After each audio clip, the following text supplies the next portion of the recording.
Voilà, bonjour à tous et bienvenue pour une nouvelle session de formation en ligne, un nouveau webinaire dédié à Hermès Club et en particulier aujourd'hui à la gestion des compétitions en matchplay.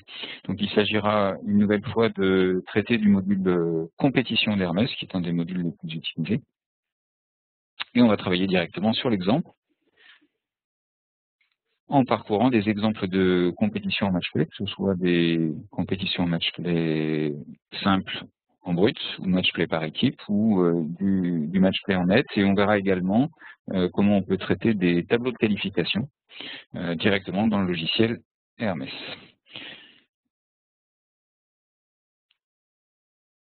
Bien, donc je rentre dans mon logiciel qui est la dernière version en cours au jour d'aujourd'hui, avec le petit panneau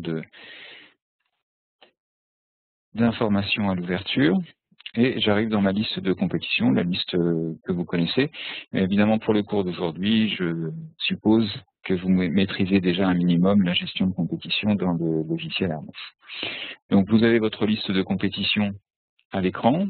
Et comme pour toute compétition classique, on va cliquer sur le bouton Nouveau pour créer une nouvelle épreuve. Alors, je vais créer une compète que je vais appeler assez basiquement Matchplay 1. Je vais la dater d'aujourd'hui, 5 novembre 2013. On va imaginer que nos premier départ soit à 9 heures. Et regardez, c'est bien ici, dans cette petite liste déroulante, que je vais indiquer si mon format de compétition est un format classique, autrement dit medal play, stroke play, Stableford, individuel, ou s'il s'agit de match play ou de coupe match play. Coupe match play étant sous-entendant en fait tableau de qualification pour plusieurs tours de jeu. Donc on va commencer par du match play classique avec un petit message qui me le confirme. Donc là je vais rester en match play brut sur mon premier exemple. Vous pourrez choisir compétition 9 trous, 18 trous, le reste des options est tout à fait conforme à ce qu'on fait sur les compétitions individuelles classiques.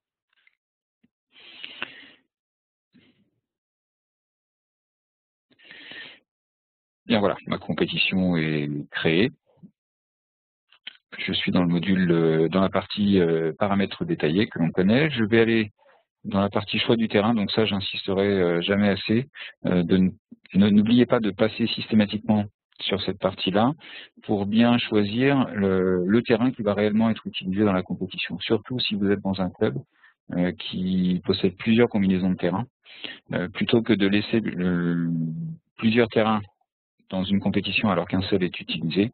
Faites le ménage dans cette partie-là et ne laissez que le terrain réellement utilisé. Alors, je suis moi sur une base de données de l'association sportive de la FF Golf qui n'a pas de terrain dédié. Donc c'est pourquoi je n'ai que le terrain de démonstration, mais je vais en charger un autre. Donc je prends par exemple le terrain de Pont-Royal et je vais retirer mon terrain de démonstration. Pas de scrupule, quand vous êtes dans le choix du terrain ici, à supprimer un terrain, cela ne le supprime pas de votre module compétition, cela le retire simplement de votre épreuve. Je vais aller dans mes séries par index et je vais assez rapidement créer des séries. Alors en matchplay, la création de séries va simplement servir au positionnement des joueurs sur les repères. En théorie, en matchplay brut, normalement les joueurs doivent partir du même repère. Maintenant, vous avez quand même la possibilité de les faire partir de repères différents si vous le souhaitez. Tout dépend du règlement de votre épreuve. Alors, on va rester sur un format assez simple, assez classique. On va dire que tous les joueurs jusqu'à 18 partiront des blancs, les pros y compris s'il y en a. Et puis, tous les autres, donc je vais simplement faire 2 séries, tous les autres partiront des jaunes. Je vais faire la même chose pour les dames. Les pros, s'il y en a, vont jouer sur les repères bleus. Toutes les dames jusqu'à 18 vont partir des bleus. Et de 18 à non classés, je vais les faire partir des rouges. Voilà, donc rappelez-vous, les séries, lorsqu'on est en match-play, vont simplement servir au positionnement des joueurs sur les repères. Il n'y a pas de classement par série après au niveau de votre match-play. Si vous faites par exemple des tableaux de match-play où vous séparez vos séries pour vos joueurs dans le club, vous pouvez très bien le faire dans 2 compétitions différentes, où vous verrez, lorsque vous composerez vos matchs, ce sera à vous de mettre ensemble les joueurs de même série. Voilà, donc je sauve mon schéma et je vais tout de suite aller dans la partie inscription et carte de score pour aller inscrire les joueurs qui vont participer au match play. Comme pour toute compétition classique, je vais passer ici par le module d'inscription des joueurs. Donc j'ai donc mes joueurs sur la gauche, mes joueurs disponibles sur la gauche, mes joueurs inscrits sur la droite. Alors ce n'est pas à ce moment-là que je vais composer mes matchs. Là pour l'instant, je vais simplement me contenter d'inscrire les joueurs. La composition des matchs se fera par la suite. Donc soit je peux utiliser la souris pour les passer de gauche à droite, ou sinon passer par une recherche. Je tape tout ou partie du nom d'un joueur, je valide par entrée et ensuite je l'inscris. Je peux également, en appuyant sur la touche plus, directement inscrire des joueurs en les passant dans la partie droite. Donc ça, je vous reporterai aux sessions précédentes dans lesquelles nous avons détaillé notamment les procédures pour inscrire les joueurs avec efficacité dans le logiciel. Alors pour mon exemple, je vais rester sur 16 joueurs. Ce sera bien suffisant pour vous montrer comment le module fonctionne. Voilà, j'ai mes 16 joueurs inscrits avec le repère de jeu. Je vais faire mon contrôle d'inscrit pour vérifier les handicaps de chacun. Notez que sur ce type de compétition, il n'y a pas de blocage dû à l'absence de certificat médical ou de licence active.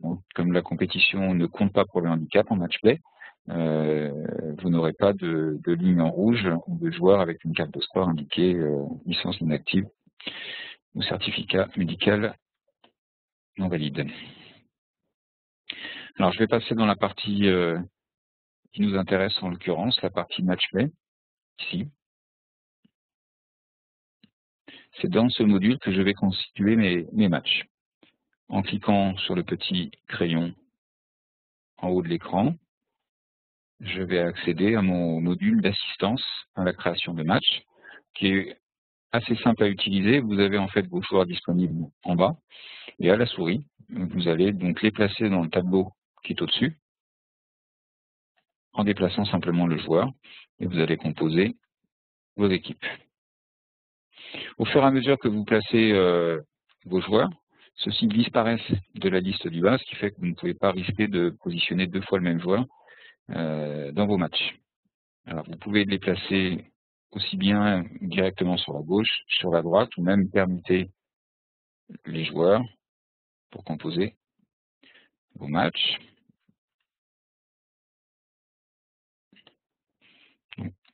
Là, on est sur des procédures extrêmement simples.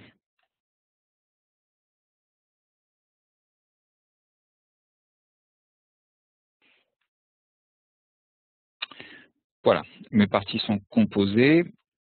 J'ai donc 8 matchs. J'avais 16 joueurs, 8 matchs dans mon match play. Je le sauve avec la petite disquette du haut. Et éventuellement, en cliquant sur l'imprimante ici, tiens, je n'ai pas la possibilité d'imprimer, je l'aurai en bas, pardon. Donc imprimer match ici, vous avez la possibilité de sortir une impression avec les différents matchs constitués. Les cartes de score, vous pourrez les chercher soit dans le module inscription, ou soit directement dans l'assistant de composition des matchs, ici par le bouton carte de score. Vous aurez une carte par match. Je vais demander un aperçu. Voilà. Et donc vous avez le rappel des 2 joueurs, voire tout à l'heure des 2 équipes qui composent le match. Alors malgré qu'on soit sur du match play brut, on affiche quand même systématiquement les cours reçus. C'est le même modèle qui est utilisé pour le brut et le net. Mais on y reviendra lorsque nous serons sur le détail du match play en net. Bien. On va passer à l'étape suivante, qui est la composition des départs. Avec une particularité par rapport aux compétitions classiques, c'est qu'évidemment les matchs sont indissociables. Donc c'est pourquoi les joueurs sont regroupés par 2. Alors, ce qu'on va faire dans nos parties, on va réduire voilà, le nombre de joueurs par partie. On va mettre 8 parties. Voilà, on imagine qu'on a le temps et la disponibilité sur le terrain pour faire partir simplement 2 joueurs par partie. Et donc là, j'ai créé 8 départs de 2 joueurs et je vais pouvoir placer les parties. Et vous voyez donc que les joueurs sont indissociables. Je ne peux pas déplacer un seul joueur d'une équipe dans les départs.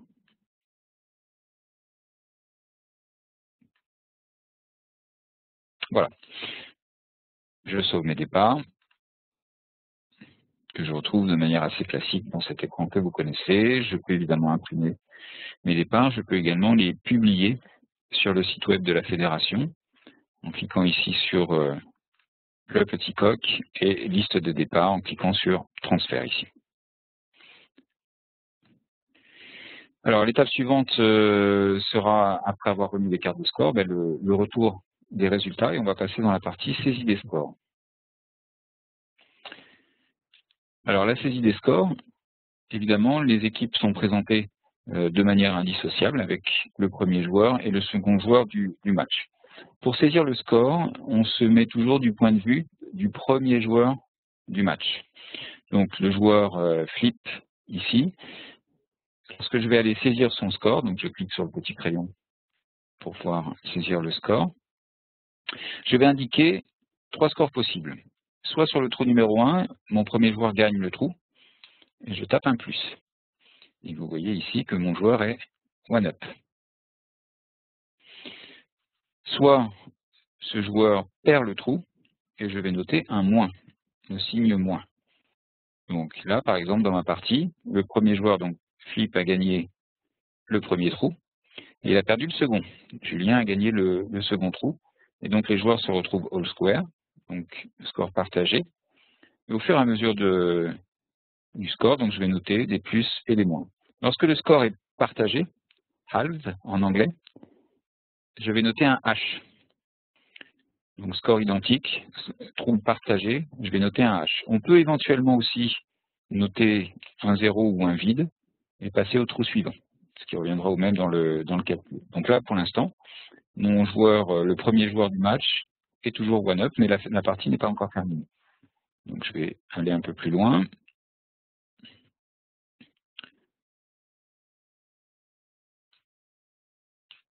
Voilà, jusqu'à arriver au résultat final de mon match play, qui est indiqué ici. Alors le résultat final en match play, le match se termine lorsqu'un des 2 joueurs ou une des 2 équipes possède plus de trous d'avance qu'il n'en reste à jouer. Donc là, imaginez que je revienne en arrière. Au trou 14, mon premier joueur a 4 trous d'avance. Il est 4 up. Il reste encore 4 trous à jouer. 15, 16, 17, 18. Donc il n'a pas encore gagné.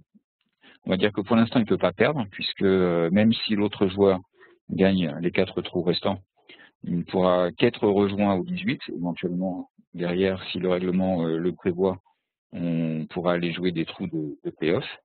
Mais pour l'instant, donc mon joueur n'a pas encore gagné sa partie. Il lui manque simplement soit de partager le trou suivant, soit même de le gagner, ce qui est le cas ici. Et donc le score va se noter 5 trous d'avance, 5, et 3 trous restants à jouer.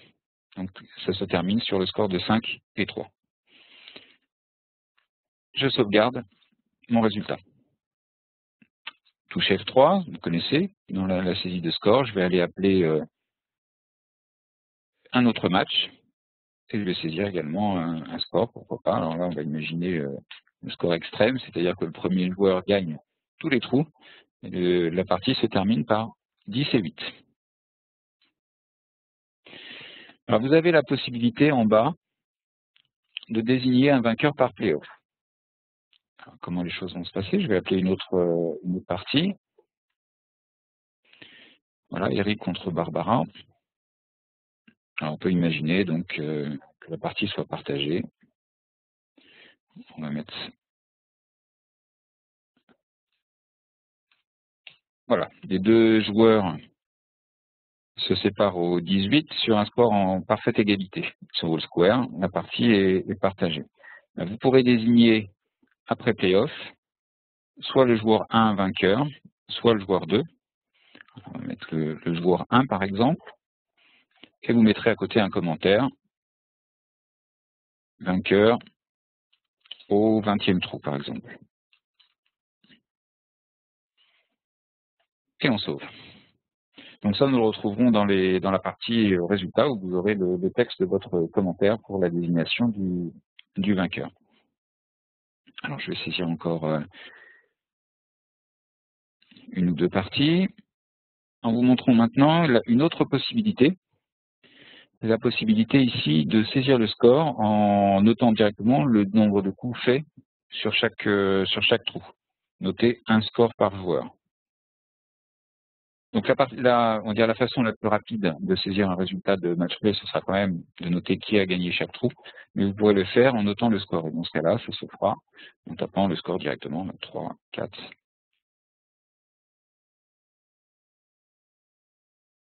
Voilà, vous notez les scores. Alors c'est pas vraiment la philosophie du match play, puisque on est quand même dans un esprit où on va relever la balle dès que le trou est gagné. Mais sachez qu'on peut noter un score de cette manière, et vous avez donc la traduction automatique du gain ou de la perte du trou. Alors, hop. Voilà, et la partie se termine par 6 et 5. Donc il reste, enfin, le joueur qui gagne, pardon, enfin, la joueuse qui gagne à 6 trous d'avance, et il en reste 5 à jouer, donc elle gagne son match.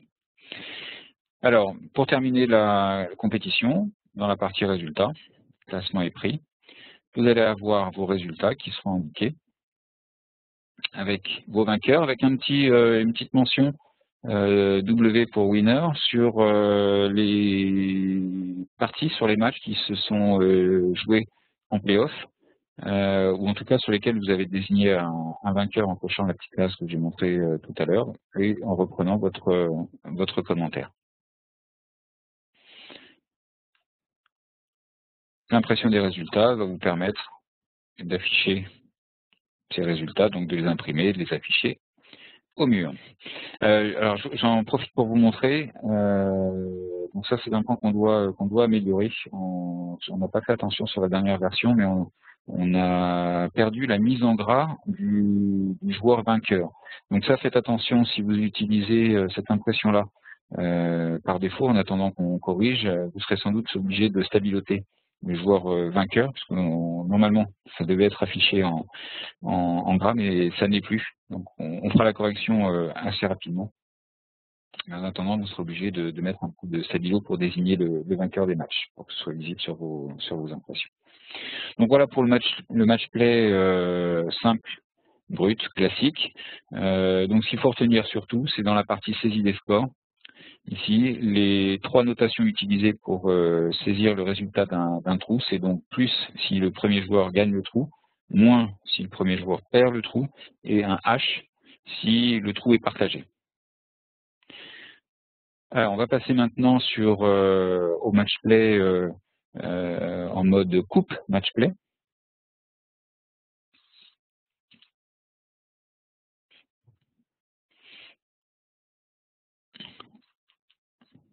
Donc, je recrée une nouvelle compétition. Et donc ici, dans le choix de mon mode de jeu, je vais choisir non pas calcul normaux, ni en calcul en match play, mais calcul en coupe match play. Et on va tout de suite me demander le nombre de joueurs prévus dans mon tableau de qualification, mon tableau de jeu. Alors, je vais choisir 8 joueurs, ce qui nécessite en fait 4 tours de jeu pour désigner un vainqueur après une finale. Vous allez comprendre tout de suite. Je sauve. Je vais dans le choix du terrain. Je vais choisir le terrain de Pont-Royal comme tout à l'heure. Je vais rapidement faire mes séries.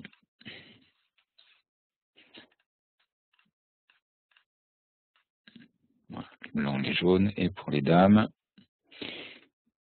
les bleus et les rouges.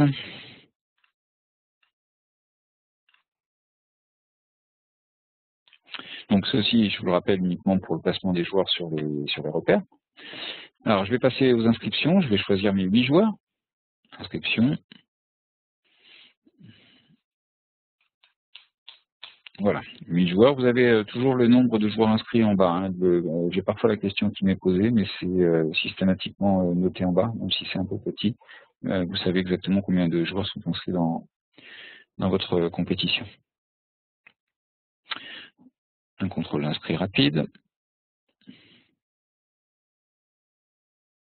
Voilà, vous noterez que la vitesse du contrôle d'inscrit a été considérablement améliorée depuis quelques semaines avec l'amélioration des performances de nos serveurs. Et je vais aller dans la partie match play. Vous voyez maintenant le tableau que j'avais tout à l'heure de constitution des matchs est remplacé par un tableau de qualification. Donc je vais cliquer sur le petit crayon comme tout à l'heure. Je vais, comme tout à l'heure, avoir mes joueurs en bas, mais je vais les placer non pas sur des lignes, mais sur des tableaux de qualification. Donc je vais constituer mes matchs en plaçant mes joueurs à la souris.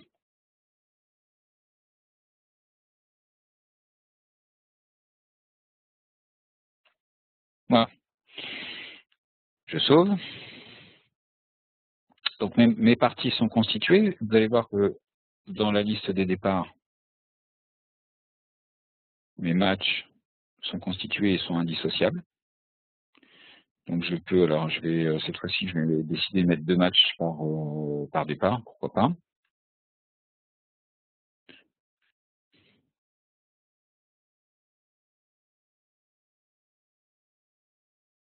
Oh, oh. Alors,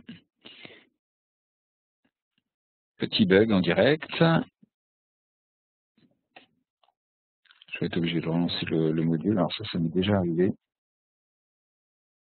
Mais en relançant le module compétition,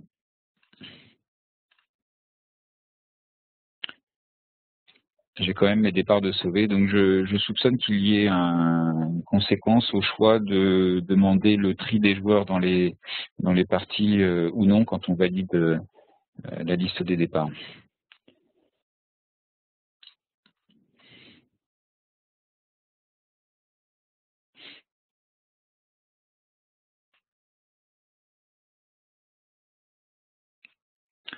Alors, je vais revenir dans ma compétition. Oui, les départs, oui. Mes départs sont bien là. On va investiguer un peu plus sérieusement sur cette erreur, même si elle n'est pas bloquante. Bien. Alors, je vais passer dans la saisie des scores. Il n'y aura pas de différence par rapport à ce que j'ai montré précédemment. Donc, je vais saisir mes résultats.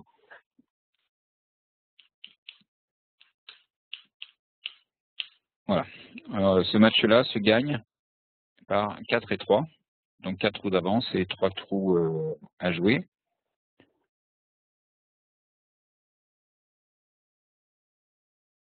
Alors, je vais saisir les résultats de mes 4 matchs. Voilà, 8 et 6.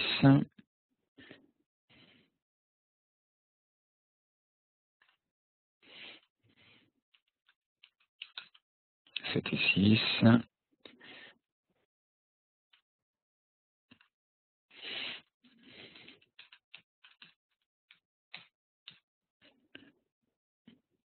Voilà. Alors, à noter la notation de up, je profite pour l'expliquer. De up signifie que les deux joueurs étaient... alors, que le premier joueur avait un trou d'avance au départ du 18 et qu'il gagne aussi le 18. Si le 18 avait été partagé, la partie se serait soldée par un score notifié one up. Et comme le premier joueur avait un trou d'avance mais a aussi gagné le 18, la partie se termine par 2 up. Donc ça, c'est une notation de résultat particulière en match play. Bien.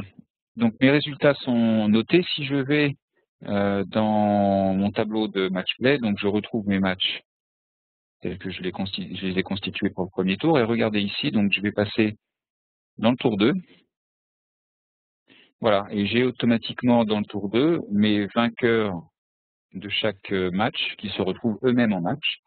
Donc je vais pouvoir faire à mon tour une liste de départ. Ça va être un test intéressant pour voir si j'ai le bug de tout à l'heure. Je vais répondre oui cette fois-ci. Bon, j'ai pas le bug. Donc je retrouve mes parties. Je vais pouvoir à nouveau saisir des scores. Voilà.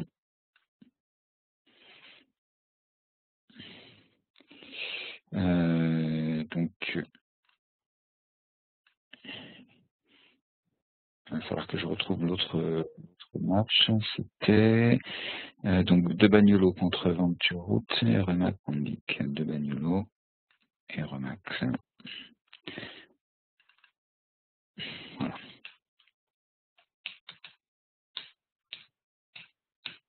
Voilà, 4 et 2.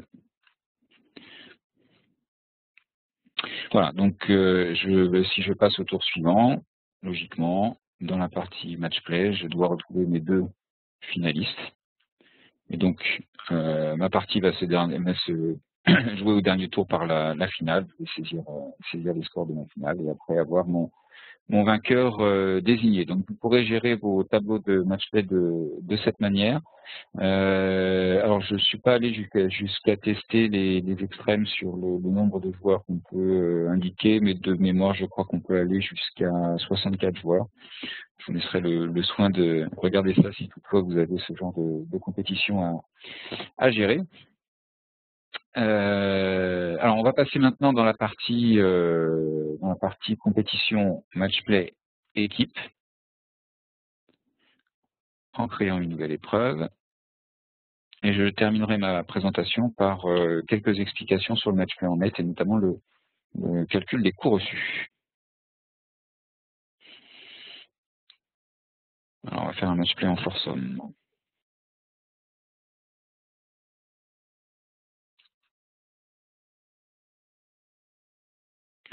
Alors, je vais choisir ici donc le mode de calcul match play et dans la forme de jeu, je vais choisir le foursome.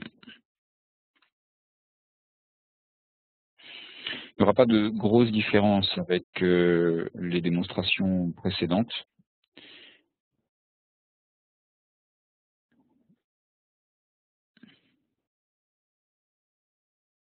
Hop.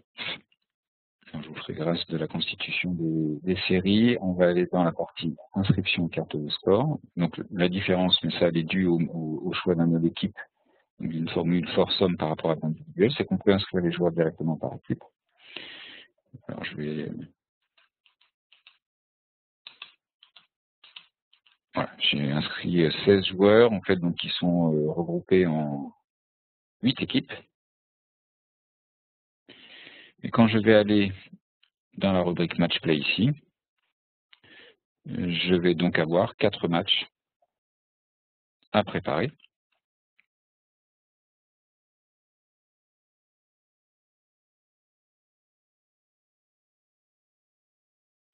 Les équipes sont indissociables.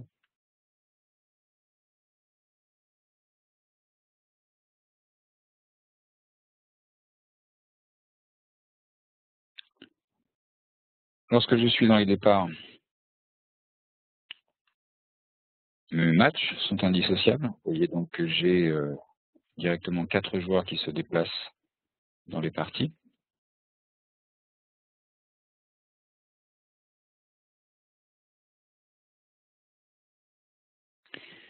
Dans la saisie des scores, on va retrouver nouveau bug.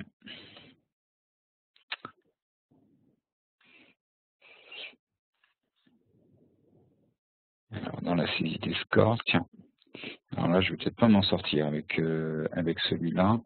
Pourtant, j'ai fait un test sur le foursome juste avant de commencer le webinaire, évidemment. Alors, je vais en recréer un rapidement.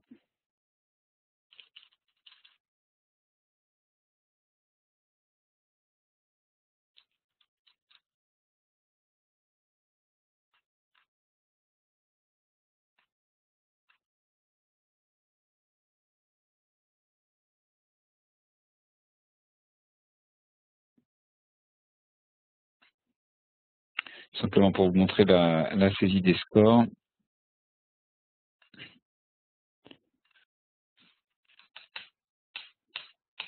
Bon, je vais inscrire 4 équipes et fermer 2 matchs.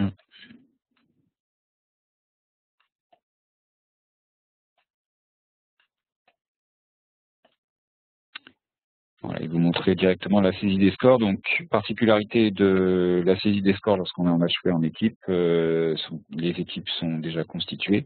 Sinon, la saisie se fait exactement de la même manière, puisque la notation en match play consiste à désigner un vainqueur par trou. Il n'y a pas de score individuel à noter.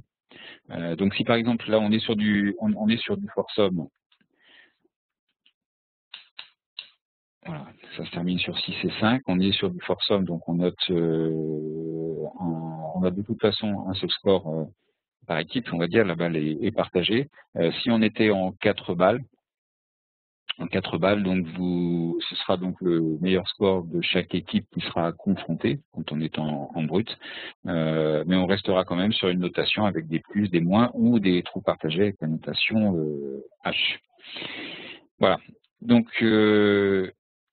je vais arrêter là pour la présentation du match play. Non, je voulais, je vais faire une remarque importante sur la gestion du match play en net, avec une explication sur le mode de répartition des coûts reçus, parce qu'on a parfois la question sur ce point.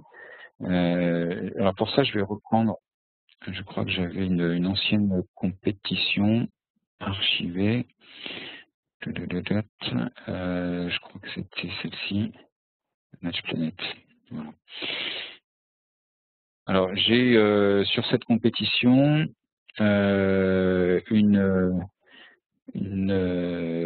match où j'ai un joueur qui a 11 coups reçus qui affronte un joueur qui a 12 coups reçus. Donc c'est un exemple assez simple pour vous expliquer comment sont répartis les coups reçus, ce qui peut être assez surprenant si vous n'avez pas cette information. Donc, je vais aller imprimer des cartes de score. Bien. Donc vous voyez Olivier ici, handicap 11, Nadine, handicap de jeu 12. Donc il y a un coup reçu de différence. Ce coup reçu va être affecté non pas sur le trou de difficulté 1, comme parfois certains d'entre vous l'attendent, ici, mais sur le trou où s'exerce cette différence. Alors comment expliquer ça? Si je devais répartir les coups reçus pour Olivier, il aurait donc un coup reçu sur tous les trous de difficulté 1 à 11. Même chose pour Nadine, elle aurait un coup reçu sur tous les trous de difficulté 1 à 12. Donc la différence entre les deux, le coût supplémentaire que Nadine a par rapport à Olivier, il se trouve bien sur le trou de difficulté 12. Donc voilà pour la particularité de la répartition des coups reçus en match play. Donc on a la question parce que c'est vrai qu'on a tendance à s'attendre à ce que cette différence s'applique sur le trou difficile, mais en réalité ce n'est pas le cas. La différence va s'appliquer justement sur les trous sur lesquels le nombre de coups reçus est différent entre le joueur 1 et le joueur 2. Voilà, je vais terminer cette présentation en m'excusant sur les deux pépins techniques que j'ai rencontrés. Et donc pour passer à la partie questions-réponses, que ce soit donc les questions sur le match play ou les questions sur d'autres sujets que vous aimeriez aborder.